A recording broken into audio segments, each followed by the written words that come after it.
El tema de hoy es el estudio bíblico, el segundo tema del primer libro de este curso de noticias importantes. La Biblia es el libro sagrado de los cristianos. La Biblia es la palabra de Dios, la verdad dada por Él.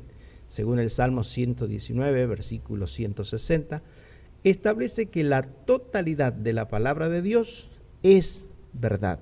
También encontramos en segunda carta a Timoteo, el capítulo 3, verso 16, y también en segunda de Pedro, capítulo 1, verso 21, que la Biblia es el conjunto de los libros inspirados por Dios, por el Espíritu Santo. Por eso las Escrituras son útiles para la vida del cristiano. Como lo dice en Timoteo, toda la Escritura es inspirada por Dios y es útil para enseñarnos lo que es verdad y para hacernos ver lo que está mal en nuestras vidas. Nos corrige cuando estamos equivocados y nos enseña a hacer lo correcto. Dios la usa para preparar y capacitar a su pueblo para que haga toda buena obra. Esto es la utilidad de las Escrituras. La palabra Biblia es un término que proviene del griego biblos, que significa rollo de papiro o colección de libros. El término biblos proviene de una antigua ciudad fenicia, quienes eran los encargados de comercializar el papiro en el mundo antiguo. Los fenicios eran grandes navegantes y comerciantes y eran los que llevaban hacia todo el mundo conocido el papiro, lo cual eran los rollos en los que se iban a registrar los acontecimientos más importantes de todos los pueblos antiguos. La palabra Biblia como tal no aparece en la Biblia. Los antiguos se referían a la palabra de Dios escrita como las Escrituras, en Juan 5:39, Hechos 8:32-35, el rollo, Lucas 4:17, el libro, en Lucas 3:4, Santas Escrituras, como Romanos 1:2, la palabra o escritura inspirada en 2 de Timoteo 3:16. El primero en utilizar el término Biblia para las Sagradas Escrituras fue Jerónimo, en el año 300 después de Cristo, quien, ordenado por el Papa Dámaso I, realizó una traducción completa de la Biblia al latín para la oración y el uso litúrgico. La traducción se llamó Vulgata Latina. A partir de ese momento se comienza a usar el término Biblia. ¿Cuál es el propósito de la Biblia? En primer lugar, propagar el mensaje de salvación. Las Escrituras cumplen con el propósito de proveer un registro de lo que Dios ha hecho en el mundo para la salvación de toda la humanidad. Más específicamente, el propósito de las Escrituras es dar testimonio de Cristo en San Lucas 24, 25 al 27. También es fortalecer y capacitar a los creyentes. El propósito no es solo conducirnos a la fe en la persona y obra de Cristo, sino conservar y fortalecer dicha fe, ayudarnos a vivir en santidad, consolarnos en momentos de aflicción. Y ahí podemos ver varios versículos que sostienen estas cuestiones. Es el plan de Dios para toda la humanidad. Dios ha revelado en la Biblia y lo ha centrado en un solo versículo, en San Juan capítulo 3, verso 16, el mensaje central de toda la Biblia. Aquí podemos ver los tres tiempos del hombre, porque de tal manera amó Dios al mundo que ha dado, ahí tiempo pasado, a su Hijo unigénito para que todo aquel que en él cree, tiempo presente, no se pierda, mas tenga vida eterna, tiempo futuro. De esta manera, la Biblia se convierte para nosotros, los cristianos, nuestro libro sagrado. La Biblia se divide en dos grandes períodos, conocidos como el Antiguo Testamento y Nuevo Testamento. El Antiguo Testamento trata principalmente de la relación entre Dios y la nación de Israel. La nación o pueblo de Israel fue escogido por Dios de manera incondicional para llevar a cabo el propósito de Dios sobre la tierra delante de las demás naciones. O sea, El pueblo de Israel era el pueblo misionero del Antiguo Testamento, encargado de dar a conocer a Dios a las naciones. La Biblia se divide, como dijimos, en dos grandes periodos, Antiguo Testamento y Nuevo Testamento. El Antiguo Testamento contiene 39 libros y el Nuevo Testamento 27 libros, un total de 66 libros. Y ahí podemos ver libros de la ley, libros históricos, libros poéticos, profetas mayores, profetas menores, los evangelios, el libro histórico en el Nuevo Testamento, cartas paulinas, cartas generales y el último libro, que es el libro profético conocido como el Apocalipsis. La Biblia fue escrita en un periodo de 1600 años aproximadamente. 40 hombres escribieron estos libros en 3 continentes, Europa, Asia, África. La Biblia dice que estos personajes eran hombres santos de Dios, eran reyes, campesinos, poetas, comerciantes, militares y líderes religiosos. Provenían de diferentes niveles sociales, diversas ciudades e intereses variados. La Biblia fue escrita en varios idiomas.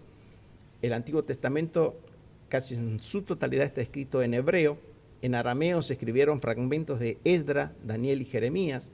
En griego se escribió parte de los libros de Esther y de Daniel. El Nuevo Testamento, excepto el original de Mateo, que se cree que se escribió en arameo. Esto hace que la Biblia sea un libro sagrado porque la distancia que existe entre un autor y otro son de muchos años e incluso siglos. No eran contemporáneos, no se conocían, eran de culturas distintas, tiempos y épocas diferentes. Esto muestra la inspiración de la Biblia porque ha sido dirigida por una sola mente, que es la mente de Dios, la mente del Espíritu Santo. Por eso la Biblia es palabra de Dios. Se conoce como el período intertestamentario, tiempo que transcurre entre el Antiguo y el Nuevo Testamento. Periodo en que Dios prepara el escenario para la venida de Jesucristo y la propagación del Evangelio a todo el mundo. Entre Malaquías y los eventos de los Evangelios transcurrieron aproximadamente 400 años de silencio profético. El Nuevo Testamento es un registro de eventos históricos, las buenas nuevas, buenas noticias, los eventos de la vida salvadora de Jesucristo, su pasión, vida, muerte, resurrección y ascensión y la continuación de su obra en el mundo a través de los apóstoles a quienes él escogió y envió y a través de su iglesia. Los primeros 4 libros del Nuevo Testamento se los conoce como los evangelios. Hablan acerca de la vida de Jesucristo.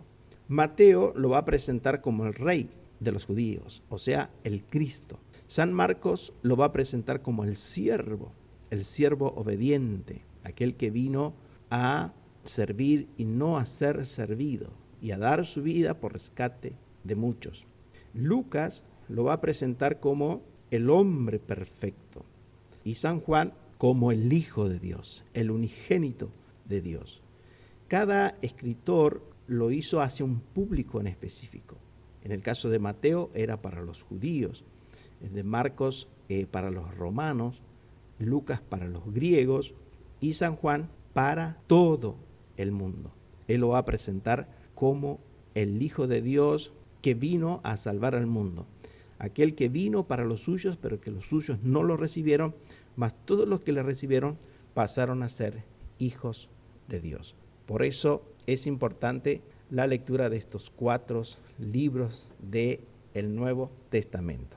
Después nos encontramos con el libro de los Hechos de los Apóstoles, donde narra el inicio, el arranque de la iglesia y las obras que Dios hizo a través de su Espíritu Santo mediante los apóstoles y la iglesia. Después también tenemos las cartas paulinas, todas las cartas del apóstol Pablo dirigidas a diferentes iglesias. Y luego tenemos las cartas generales que son como Hebreos, Santiago, primera y segunda de Pedro, primera y segunda y tercera de Juan, que son cartas escritas para la iglesia en general, no para una iglesia específica. Y el último libro, el Apocalipsis, donde se va a revelar los acontecimientos del hombre en la tierra en los últimos tiempos. ¿Qué hacer con la palabra de Dios? ¿Cómo estudiarla? ¿Cómo tratarla? ¿Sí? ¿Cómo manejarnos con ella? Obviamente que como cristianos tenemos que ser fieles lectores de la palabra del Señor, como dice en 1 Timoteo 4:13. Debemos escudriñar las escrituras, como dice en Juan 5:39. Debemos meditar en ella, el Salmo 1:2. Debemos repetir a nuestros hijos, a nuestros descendientes. Debemos enseñarle lo que el Señor ha hecho con nosotros, como Dios le recomendó al pueblo de Israel, allí en Deuteronomio 6:7. Debemos memorizar las escrituras, como lo dice 2 de Pedro 3:2, y lo más importante es practicar las escrituras, poner por obra. Y no solo nosotros, sino también enseñar las escrituras, como dice Esdras 7:10. Pero no solo enseñarla, sino practicarla. Y al practicarla, también enseñamos. Las dos cosas deben ir juntos. Entonces, ¿qué encuentro en las escrituras? ¿Algún ejemplo que debo seguir? Sí, ese ejemplo es Jesucristo. ¿Me señala algún pecado que debo confesar a Dios y abandonar? Todos mis pecados debo confesar a Dios. ¿Hay algún error que debo evitar? Sí, el desobedecer a Dios. ¿Presenta algún mandamiento que debo obedecer? 2 mandamientos son los más importantes, dijo Jesús. Amarás al Señor tu Dios con toda tu fuerza, con toda tu mente, con todo tu corazón, y al prójimo como a ti mismo. ¿Contiene alguna promesa que debo hacer mía por fe? Principalmente la promesa de que si crees tú, serás salvo tú y toda tu casa. El que cree con el corazón y confiesa con su boca que Jesucristo es el Señor, será salvo. ¿Me enseña alguna oración que yo pueda hacer? Sí, nos ha dejado la oración modelo, que es el Padre Nuestro, y que lo hemos visto en la clase anterior. La Biblia es nuestro libro sagrado y nosotros debemos leerla para ser sabios, creerla para ser salvos, practicarla para ser santos. La Biblia contiene luz para dirigirnos, alimento para sostenernos y consuelo para alentarnos. Y de esta manera damos por concluido este segundo tema. Dios te bendiga y Dios te ayude a seguir aprendiendo más de la palabra del Señor. Que Dios te hable a través de las Escrituras.